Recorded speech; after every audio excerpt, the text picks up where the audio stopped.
আগামী 2-3 দিন পর তারা রাস্তাঘাটে কনসার্ট করবে, নাচবে, পিকনিক করবে, হই হুল্লা করবে এবং পশ্চিমাদের সাথে তালে তাল মিলিয়ে বলবে যে 31st night happy new year. তারা বলবে আগামী 2-3 দিন পরেই করবে। একটা বছর যে চলে গেল, 1 বছর চলে যাওয়াতে কি আমার খুশি হওয়া উচিত না কষ্ট পাওয়া উচিত? মনে করেন আপনার 60 বছর হায়াত আছে বা আমার 60 বছর হায়াত আছে, কথার কথা বলছি। এখন এক একটা বছর যে চলে যাচ্ছে, আমি কি মৃত্যুর দিকে একটু একটু করে আগাচ্ছি না? আপনি আগাচ্ছেন না কি ভাই? কথা বলেন, আগাচ্ছে কি না? তাহলে আমরা একটা বছর চলে যাচ্ছে মানে কি আমরা একটা একটা করে ধাপ আগাচ্ছি কবরের দিকে।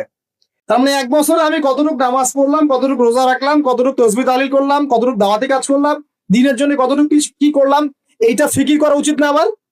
আমার জীবন থেকে একটা বছর চলে গেল মানে আমি কবরের দিকে এক ধাপ এগিয়ে গেলাম। এখন এগিয়ে যাওয়ার খুশিতে আপনি আজকে উৎসব পালন করছেন। আস্তাগফিরুল্লাহ, কি বুদ্ধি মাথায় দেখেন।